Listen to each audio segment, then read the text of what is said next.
everybody, welcome back. In this episode, we're going to be talking about advocacy. As students in healthcare, we've learned so much about how important advocacy is.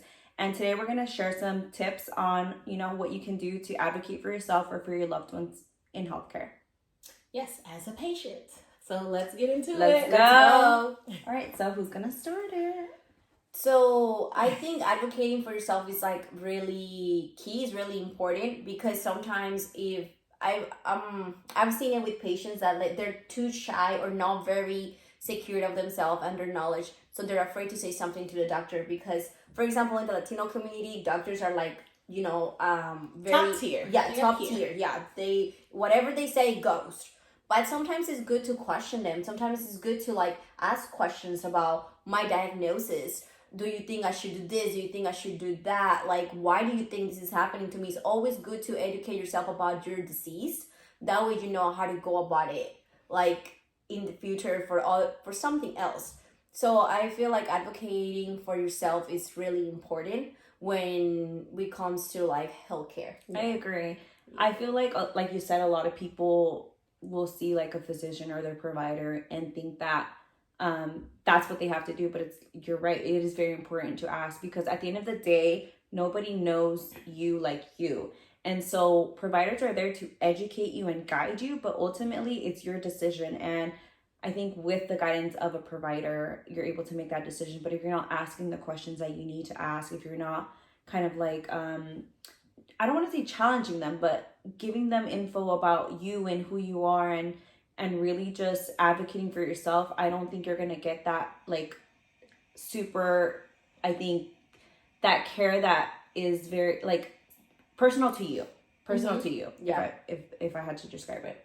Yeah, and I feel that it becomes difficult to advocate for yourself when you are unfamiliar with what's going on, or when you know something is wrong with you and you may have a provider that doesn't believe what you're saying. That's when you really, really, really need to start advocating for yourself, because like Jasmine said, you know yourself more than your provider. Like providers, like yes, they're there to help you and educate you as well, but then again, they have hundreds and hundreds of patients. So your problem that you're saying that you have, they may not see it that way, but yeah, that's you. And also it's like really like I it's really easy for a provider, and I'm not saying they do this all the time, I'm just saying I can see how one provider can see one person and see another person, and the disease may be the same, but it's not going to be the same because each person's different, each person's lifestyle is different, their circumstances are different. So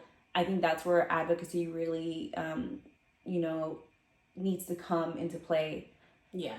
And as someone who's like I'm a clinical student right now. I'm an F&P clinical student, so I see the behind the scenes, what many patients do not get to see. And providers, they have so much on their plate. Like the system is kind of messed up in a sense that the really good providers do want to provide the best of care, but we're only given a certain amount of time to help a patient, because you're not the only patient that we see. We're going to see multiple patients after you. So it's good when you are trying to advocate for yourself to come prepared.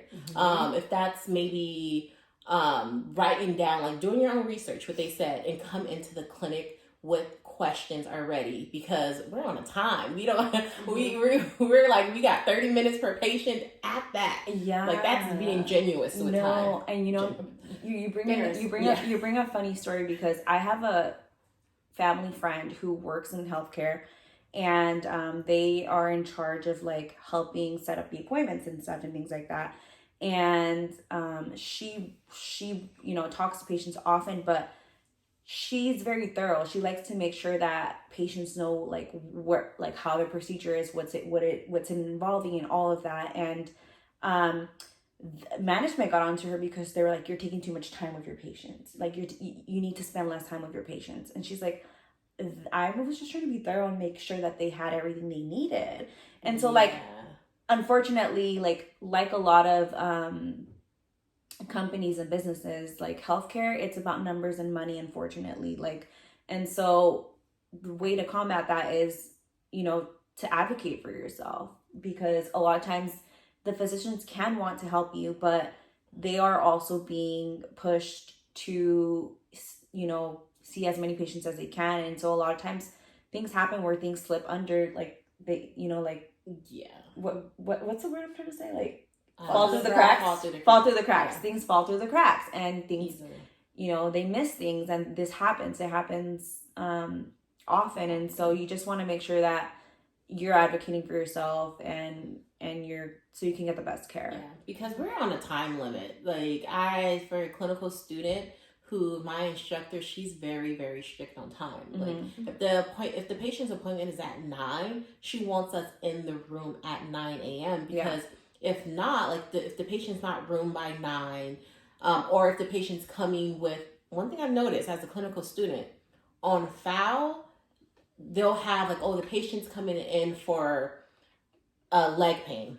But when they get into the clinic, they're like, oh no, it's not leg pain. I actually have like a cough or something completely I've seen completely that. different. So that literally throws off everything. The care plan. Everything. Yeah. Literally Yeah. everything. And then as providers, like Jasmine was saying, we want to spend time with the patient, but unfortunately we are very limited to time. Being like pulled in so many directions. So many directions. Like I said, we have multiple patients.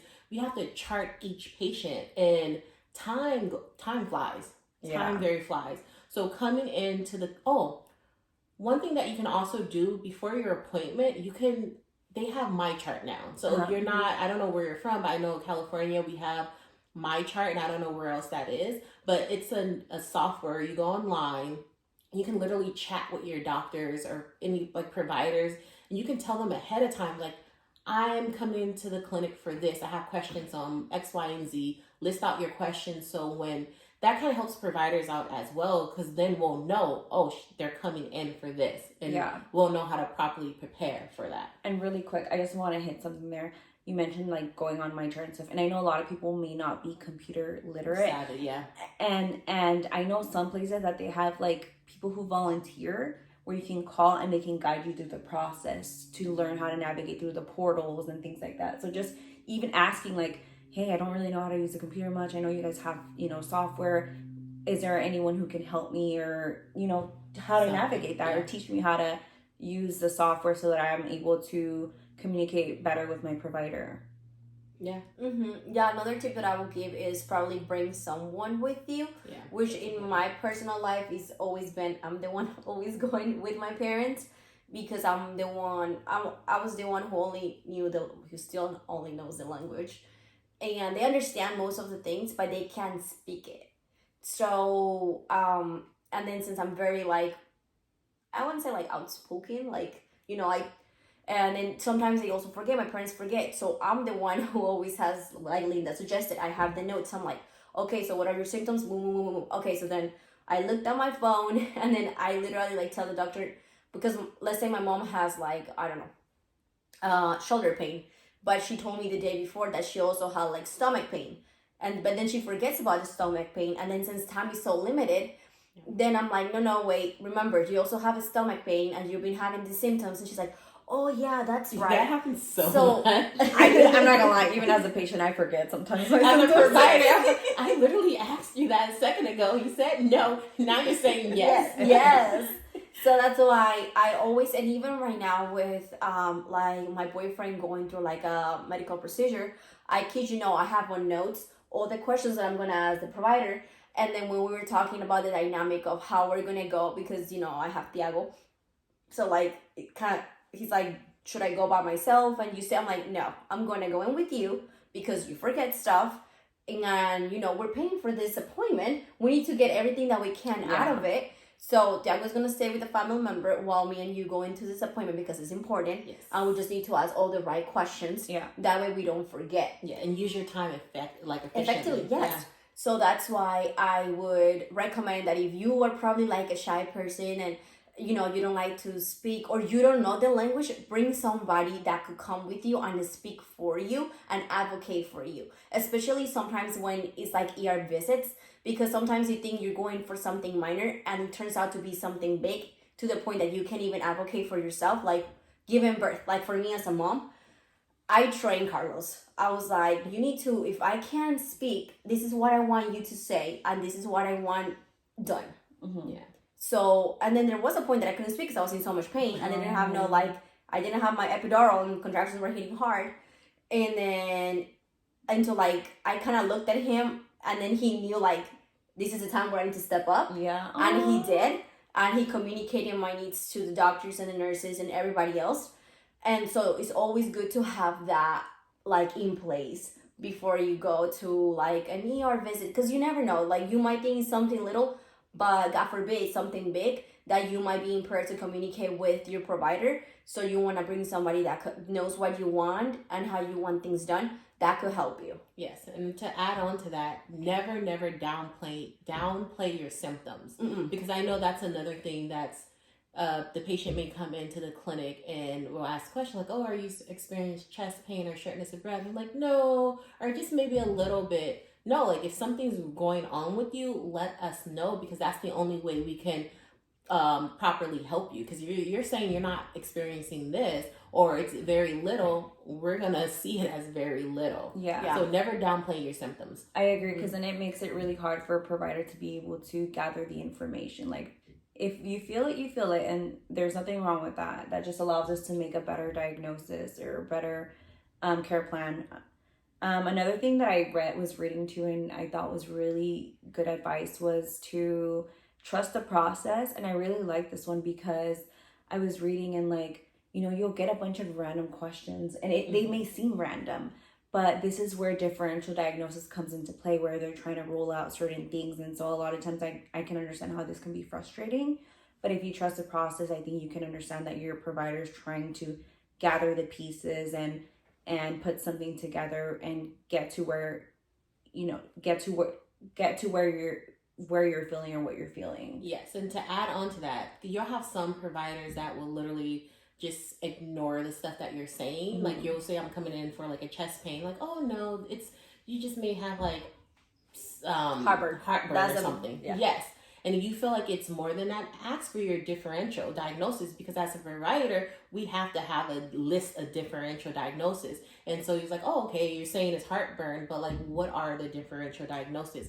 How did you rule them out?" Like, and then in order for them to rule them out, they have to test, like, do a physical examination and test each thing that they're ruling out. So that's also important to, like, understand, like, there's a sequence that we have to go by. We can't just say it's one thing. We have to prove, in a sense, it's that. Yeah, and also, like, when they're doing this differential diagnosis and you're like, what is going on? Like, you can ask for clarification. You can ask for, like, okay, so what are we testing for now? Like, oh, you know, what direction are we heading in now? I think that's really important to keep you pretty much up to date to where you are in your care. Yes. And differential diagnosis is just basically like the possibilities. Like, you're coming in for one thing, so what's the list of health condition that it may be? So the chest pain could be a heart attack, it could be a heartburn, it could be ulcers. It could be a lot of ulcer. It could be like gastric, GERD or something. Because a lot of things overlap. Yes, especially with the digestive system. I feel like a lot of things. Everything. Yeah. So that's why it's good to, like, to ask, and for you to understand as well. And patient. I feel like also one thing that's important, because we as providers sometimes forget that we're talking to somebody that doesn't understand the terms that we're using. So it's okay to tell your provider, "Wait, what are you trying to say? What does that mean? What does that mean?" Yeah. Don't feel ashamed. I don't understand. That's yeah. We sometimes, as students, we don't understand. No, because some medical words are, like, weird, Complicated. Things are complicated. Yeah. Science is complicated. Yes, and I know for me, even like in school, even with my clinical instructor, it's kind of gets tricky to turn off that switch. So when it's presenting to my colleagues and my instructor, we have to use medical terminology. But then we're taught when we're speaking to patients, we have to use layman terms. Switching back and forth constantly. And it's hard sometimes for me to, oh shoot, that patient may not know what I'm saying. So even me in the moment, I'm maybe talking a little bit too fast, and I don't realize that I'm using medical terminology. Yeah. Because there's been a few times when my preceptor, she's like, they don't know what that means. Like, what do you mean? I'm going to palpate. Like, what does palpate mean? Yeah. Like, you have to use, like they said, if you don't understand, just ask. Yeah. Yeah, because it happened to me. I got caught because I was in clinical and I was running up and down, and I had to take an orthostatic blood pressure, and I went inside the patient's room, and I was like, okay, I'm just gonna take your orthostatic blood I was pressure. like, what is that? And she's like, what are you doing? And then I was like, oh, I'm just gonna take your blood pressure when you're laying down, when you're sitting up, when you're standing up, and that's what your doctor told me to do, and that's it. She's like, oh, okay, I thought you were gonna do a procedure because I know you're a student. Yeah.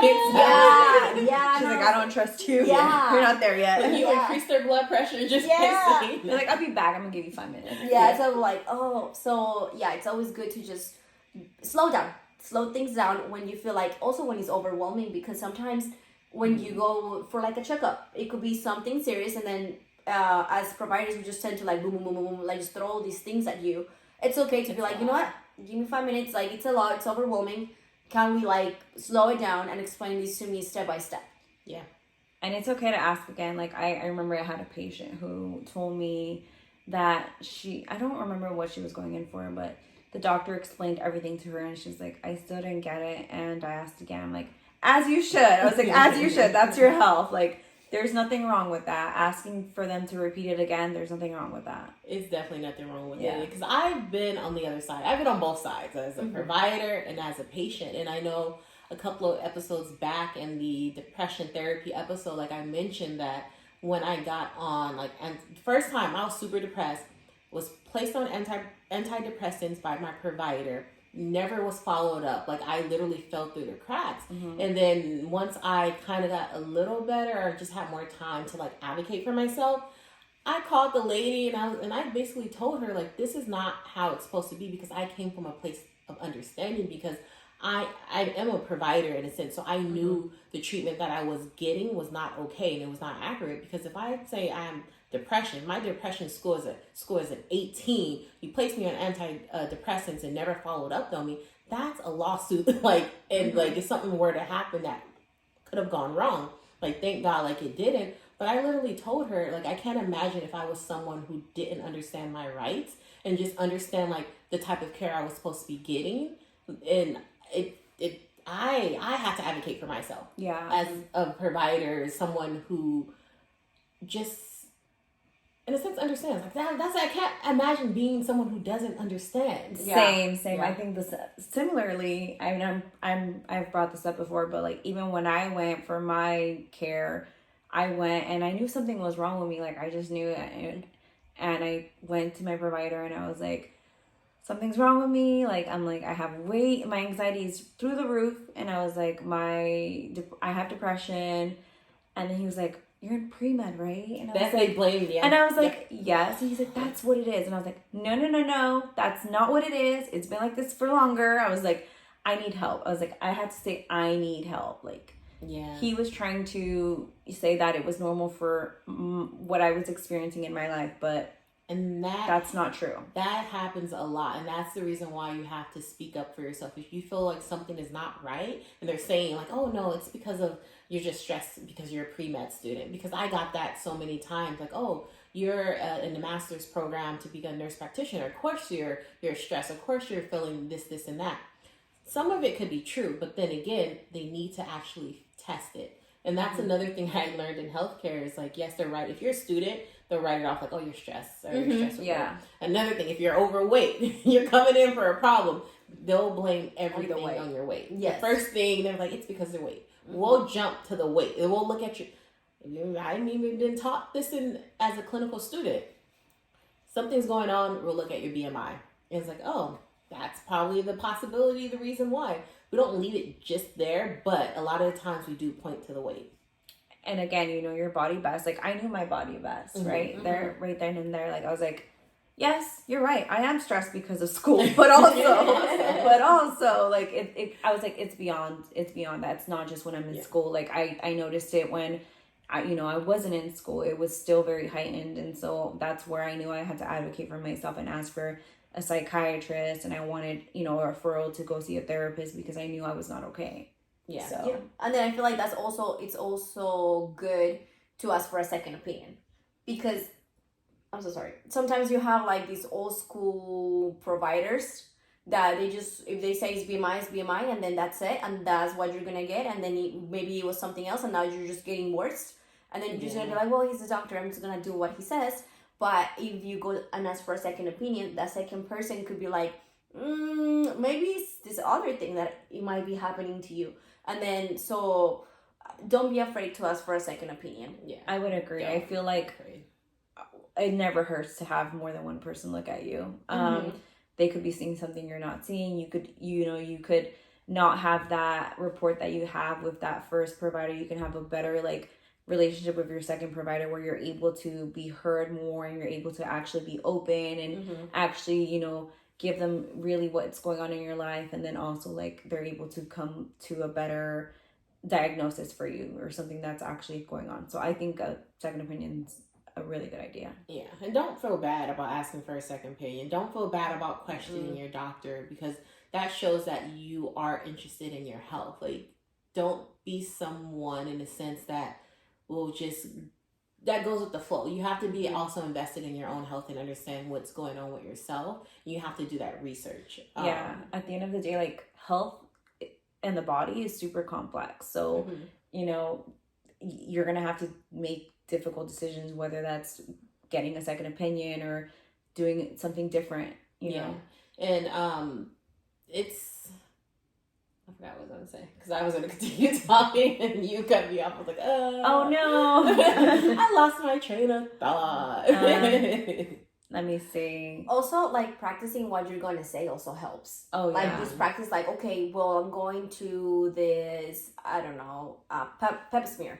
Okay, so I'm gonna ask, is it gonna hurt? Afterwards, what's gonna be the care? Like just, practice before you go in there. Because I feel like sometimes you do get intimidated. Like, oh my God, I'm like, like you're nervous and then somebody else is looking at your body and, so. It's nerve-wracking. Yes, yes. So just practicing what you're going to say before going to the doctors is also like very like good. And go ahead. And it's always helped me because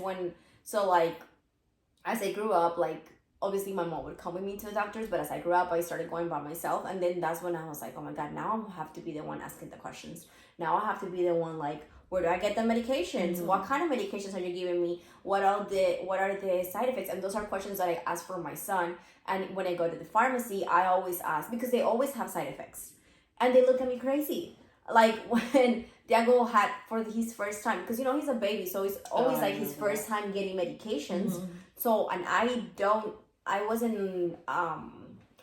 like I was starting school, so I wasn't as knowledgeable. I'm not super knowledgeable now, but your first time mom. Yes, all this is new, right? So then, it was his first time, I think, getting like antibiotics and like iron supplements. And then when I got the medication, the lady was like, okay, that's it. And I was like, no, I want to talk to the pharmacist. And then she's like, why? And I'm like, do you know if this has any side effects? Can I combine? Because he's a kid. So kids do not take medication well. Like I have to mix it with juice or something. And some medications cannot be mixed with certain type of juice. Yes. So that's when I'm like, or even milk, because then they're not going to absorb as well. So that's why I'm like, I need to ask this type of questions. Advocacy, you see, that was very important. That's the importance of, because when you pick up medication from a pharmacy, if it's a new medication, you're automatically supposed to go next door for consultation for them to like break down the medication. But if you are someone who doesn't know that, still speak up. Yeah. If you've never taken that medication before, you don't know how to take it, I need help. Can you break this down for me? Don't they usually like when I've gotten medication, they've always asked me like, oh, have you taken this before? Do you know how to take it? That's what they're supposed to be. Have you taken this before? Do you know how to take it? Do you want the pharmacist to come over and give you instructions and guidance? That's what is supposed to happen. That's why I was waiting for her to ask me like, do you want to talk to the pharmacist? And she just dismissed. I'm like, no, ma'am. Like I want to talk to the pharmacist. Call him over because I want to know what I could do like for my son. Yeah. So then the pharmacist comes and then he's like, what? And I was like, oh my no. I got time for this. Yeah, and I was like, today's not a day, sir. And then I was like, well, because you take antibiotics and it's his first time, like what do I need to watch out for? His iron supplement, what can I mix it with because it's nasty? Can I mix it with orange juice? I knew it, but I want to confirm. So then he's like, yeah, like he's just gonna like he might get like diarrhea maybe, and then I'm like, okay, it's normal for him to get a fever, blah blah blah blah. And then he's like, yeah, and then like after I started him, I started asking him all these questions, and he kind of like brought his guard down.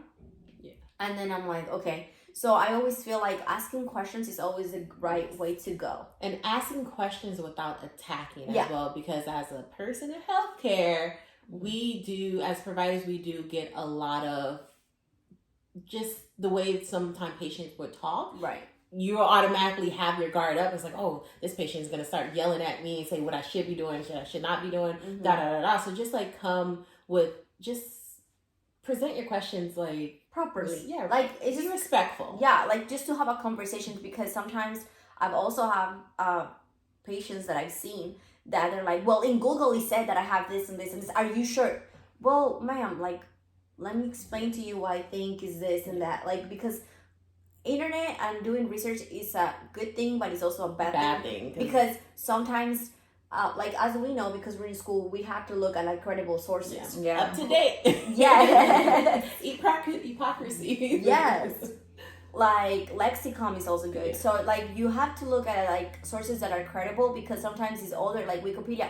Hell no. Anyone can go Yeah. online. Yeah. Anybody. Anyone. The internet will have you thinking you're dying. Yes. Yes. So it's good to use reputable sources. Yes. I think it's a Not good just point to start if you don't know, but I think internet, like you said, like anybody could change that, and so just be mindful of that, and don't come at your providers like they don't know what they're doing. And present it as such. It's Yeah. like, oh, I Yeah. found this on Google. Is this accurate? Can Yeah. you clarify this for me? Yeah. Mhm. They'll be like, well, Google said, and you're wrong because Google said X, Y, and Z. Yes. We'll look at you like you're crazy. Yeah, We're because not trying to look at you I like have you're seen crazy. people that are like, well, you're just trying to make money out of me, or you're just trying to like give me all this medication, and we're like, no, ma'am, like you really do.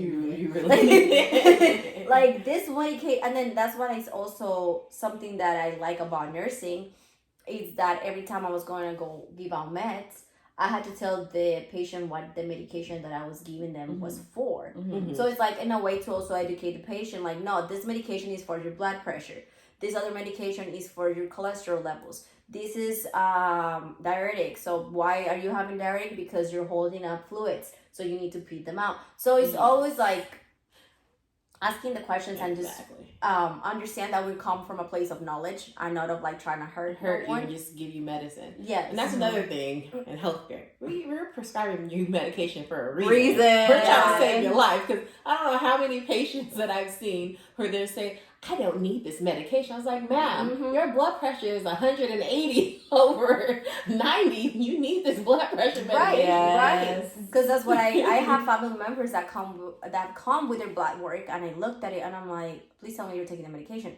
No, because it's bad for your body. I'm like, you take alcohol. Alcohol is horrible for your You're body. eating this, Like, and that. and you're not Yeah. gonna take this medication because you think it's bad for you. Like, obviously, all medications are gonna have like almost all of them have side effects, Mhm. but there's a certain amount that we could give patients to like Mhm. get them to be better. Yes, and if your goal is to not take medication, also ask your provider, says, yes, I'll take this medication, but what other things can I do Mhm. so I won't have hypertension, so I won't have diabetes? And your provider will most likely say nutrition and exercise. Yeah. So it won't be like a lifetime thing, but you have Right, to like change your lifestyle. Yeah.